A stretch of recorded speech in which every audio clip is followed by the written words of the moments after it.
যোৱা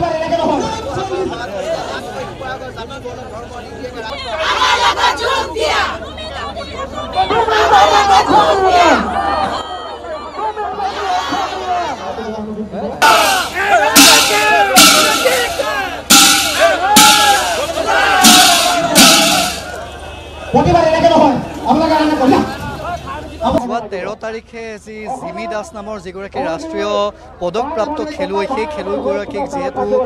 শিৱসাগৰৰ বাবুকট্টিত আক্ৰমণ কৰিছিল 4জনকৈ অনা অসমীয়াই আৰু তাৰে 2জন মনীষ পোদ্দাৰ আৰু লাহতি সেই লাহতিক ইতিমধ্যে যিহেতু গ্ৰেপ্তাৰ কৰা হৈছে সেই গ্ৰেপ্তাৰৰ পিছতেই দল সংগঠন শিৱসাগৰৰ 30টাকৈ দল সংগঠনে এখন গুৰুত্বপূৰ্ণ বৈঠকত মিলিত হৈছিল আৰু তাতেই কিছু সিদ্ধান্ত গ্ৰহণ কৰিছিল যে কোনো বহিৰাগত ব্যক্তিক মাটি বিক্ৰী কৰা নহ'ব শিৱসাগৰত কোনো বহিৰাগত ব্যক্তিৰ সংগঠন ইয়াত কৰিবলৈ দিয়া নহ'ব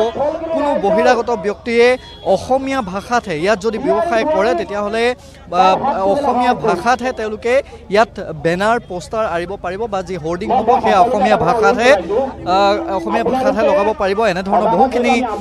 সিদ্ধান্ত গ্ৰহণ কৰা হৈছিল আৰু তাৰ পিছত আজি 30টাকৈ দল সংগঠনৰ আহ্বানত প্ৰায় সহস্ৰাধিক ৰাইজ আজি ওলাই আহিছে এই গোটেই ঘটনাটো যাতে পুনৰাবৃত্তি নহয় ইয়াৰ পিছত যাতে এনেধৰণৰ কোনো ঘটনা সংঘটিত নহয় তাৰ বাবে আজি 30টাকৈ দল সংগঠনৰ নেতৃত্ব একত্ৰিত হৈছে সকলো ৰাইজ একত্ৰিত হৈছে ইতিমধ্যে কিছু সিদ্ধান্ত লোৱা হৈছিল আজি কেনেধৰণৰ সিদ্ধান্ত আপোনালোকৰ কেনেধৰণৰ প্ৰতিবাদী কাৰ্য প্ৰতিবাদৰ উদ্দেশ্য এটাই থলগিৰি খিলঞ্জীয়া ৰাইজৰ আধিপত্য অসমৰ অনাদি অনন্তকাললৈকে থাকিব লাগিব শিৱসাগৰ লিখীয়া জেগাত বহিৰাগত দুষ্ট চক্ৰই বনিয়ে যদি আমাৰ জীয়াৰী বোৱাৰীক হাত দিয়ে তেতিয়া আমি জীয়াই থকাৰ কোনো ইয়াত অধিকাৰ নাই গতিকে অসমীয়াৰ অধিকাৰ থাকিব লাগিব খিলঞ্জীয়া থলগিৰি ৰাইজৰ অধিকাৰ থাকিবৰ কাৰণে আজি সংগ্ৰাম হৈছে আৰু এই সংগ্ৰাম অব্যাহত থাকিব কেইবাটাও সিদ্ধান্ত ইতিমধ্যে গ্ৰহণ কৰিছে থুলমূলকৈ কি সিদ্ধান্ত প্ৰথম সিদ্ধান্তটো হৈছে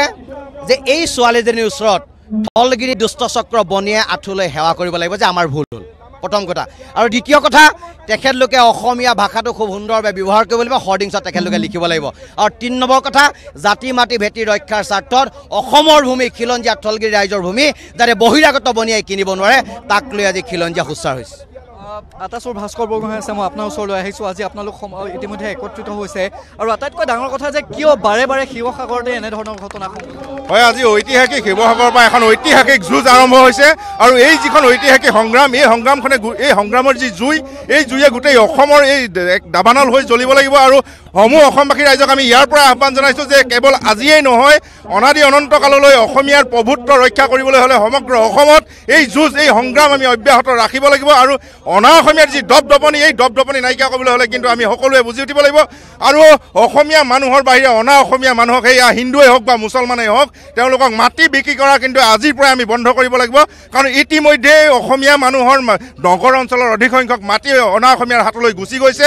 আজিৰ তাৰিখত তেওঁলোকে নিজৰ মাটিত ফ্লেট বনাই হ'লেও তেওঁলোকৰ মানুহক সংস্থাপন দিব পৰা এটা পৰিৱেশ সৃষ্টি হৈছে কিন্তু এতিয়াও যিখিনি বাকী আছে বিশেষকৈ গ্ৰাম্য অঞ্চলত যাতে এই অনা অসমীয়াসমূহ সোমাব নোৱাৰে নগৰ অঞ্চলত তেওঁলোকে কেৱল অসমীয়া মানুহৰ পৰা লুটি পুটি খাবৰ কাৰণে কেৱল ব্যৱসায় কৰিলে নহ'ব আৰু এই যিসকল ব্যৱসায়ৰ মালিক আছে অনা অসমীয়া এই অনা অসমীয়া মালিকসকলে কিন্তু কৰ্মচাৰী 100% অসমীয়া মানুহ ৰাখিব লাগিব আৰু তেওঁলোকে কোনো কাৰণত অসমীয়া মানুহক লাঞ্ছিত বাঞ্ছিত কৰিব নোৱাৰিব আজিৰ পৰাই ইয়াৰ পৰা আমি সক্ৰিয়নি প্ৰদান কৰিছোঁ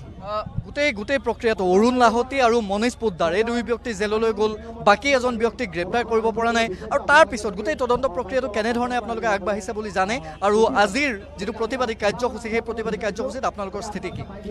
আজি আমাৰ প্ৰতিবাদী কাৰ্যসূচীৰ স্থিতি হৈছে আপোনালোকে ইতিমধ্যে দেখা পাইছে যে স্বতঃস্ফূৰ্তভাৱে শিৱসাগৰৰ সকলো যুৱক যুৱতী বৃদ্ধ আবাল মহিলা সকলো ওলাই আহিছে এই জুই জ্বলিছে এই জুই কিহৰ কাৰণে জ্বলিছে বাৰে বাৰে শিৱসাগৰ জিলাখনত অনা অসমীয়া মানুহখিনিৰ ওপৰত কৰা অত্যাচাৰ বিৰুদ্ধে জুই জ্বলিছে আজি যিসকল যুৱক যুৱতী ওলাই আহিছে তেখেতলোকক আমাৰ এগৰাকী ৰাষ্ট্ৰীয় সম্পদ যিগৰাকী অসমীয়া সম্পদ এই সম্পদগৰাকীৰ ওপৰত কৰা আক্ৰমণৰ প্ৰতিবাদত আজি সকলো ওলাই আহিছে কিন্তু ইয়াৰ এই জুই সমগ্ৰ অসমলৈ বিয়পি যাব আমি অসমীয়া মানুহখিনিয়ে জ্যোতিপ্ৰসাদ আগৰৱালা মাৰুৱাৰী সম্প্ৰদায় যদিও আমি তেখেতক শ্ৰদ্ধা কৰি ৰাখোঁ কিন্তু কেইজন মাৰুৱাৰীয়ে জ্যোতিপ্ৰসাদ আগৰৱালাক শ্ৰদ্ধা কৰে কেইজন মাৰুৱাৰীয়ে জ্যোতিপ্ৰসাদ আগৰৱালা শিল্পী দিৱস পাতে কিন্তু আমি অসমীয়া মানুহখিনিয়ে সাদৰ আৰু আদৰ কৰি বাৰে বাৰে অনা অসমীয়াক আঁকোৱালি লোৱাৰ বাবে আজি অনা অসমীয়া বুকুত কামুৰিছে কিন্তু আমি আমাৰ তিনিআলি চাৰিআলিবোৰ আমি মাৰুৱাৰী মানুহৰ নামত নামাকৰণ কৰিবলৈ দিয়া নহ'ব এইবিলাক কোনোবা গুণী জ্ঞানী বা সমাজৰ বাবে কাম কৰা মানুহৰ নামত নামাকৰণ কৰা হ'ব এই সকলোবোৰ বন্ধ কৰা হ'ব আজিৰ পৰা শিৱসাগৰত এয়া হৈছে প্ৰতিবাদীৰ স্থিতি আৰু ইতিমধ্যে আমি জনাইছোঁ যে জ্যেষ্ঠ নাগৰিকৰ পৰা আৰম্ভ কৰি সকলো দল সংগঠন একত্ৰিত হৈ আজি শিৱসাগৰৰ ৰাজপথলৈ তেখেতলোক ওলাই আহিছে। জ্যেষ্ঠ সাংবাদিক মনোজ বৰঠাকুৰ ডাঙৰীয়া আছে, মই আপোনাৰ ওচৰলৈ আহিছোঁ। গোটেই ঘটনাটোৰ পিছত আজি শিৱসাগৰবাসী এনেধৰণে আগবাঢ়ি আহিছে। এইটো এটা অসমীয়া নৱজাগৰণৰ এটা সূচনা হৈছে। অসমত সঁচাকৈ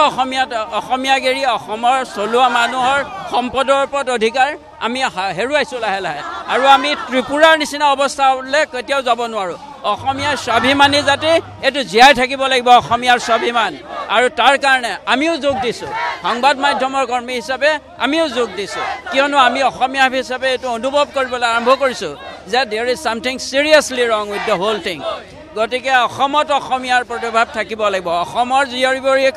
অনা অসমীয়া হাত দিব এইটো কেতিয়াও নহয়, অসমীয়া কেতিয়াও এইটোকে নকৰে। গতিকে আমি আশা কৰিছোঁ আজি এই ডেকা 30টা সংগঠন ওলাই আহিছে, এনেই ওলাই অহা নাই। গতিকে there is definitely serious reasons. এতিয়া আমি ভাবিব চাব লাগিব, অসমীয়াই অসমৰ হকে একেলগে ধৰ্ম নিৰ্বিশেষে ধৰ্ম বা পলিটিকেল ডিফাৰেঞ্চ নকৰাকৈ একেলগ হ'বলৈ শিকা উচিত। একেখন মঞ্চলৈ আহক, তেতিয়াহে সম্ভৱ হ'ব। এয়া হৈছে আজিৰ শিৱসাগৰৰ দৃশ্য। আমি প্ৰতিবাদী কাৰ্যসূচী ইতিমধ্যে যিমান সংখ্যক ৰাইজ আহিছিলে তেওঁলোকে ৰাজপথেৰে গৈ ইতিমধ্যে যি হুংকাৰ আছিল তেওঁলোকৰ বিভিন্ন কেইবাটাও সিদ্ধান্ত গ্ৰহণ কৰা হৈছিল যে বহিৰাগত অসমীয়াক সংগ্ৰাম চলিছে। অনা অসমীয়া গুণনামী কোনো কাৰণতে সহ্য কৰা নহ'ব। অনা অসমীয়া গুণনামী কোনো কাৰণতে সহ্য কৰা নহ'ব। অলপ দাম বেচিব লাগে। অনা অসমীয়া গুণনামী কোনো কাৰণতে সহ্য কৰা নহ'ব। অনা অসমীয়া গুণনামী কোনো কাৰণতে সহ্য কৰা নহ'ব। অনা অসমীয়া দাদাগিৰি ইয়াত চলিবলৈ দিয়া নহ'ব।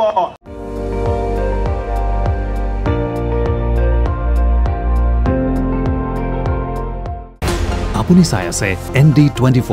সৰ্বশ্ৰেষ্ঠ নহয় সৰ্বোত্তমৰ দৌৰ।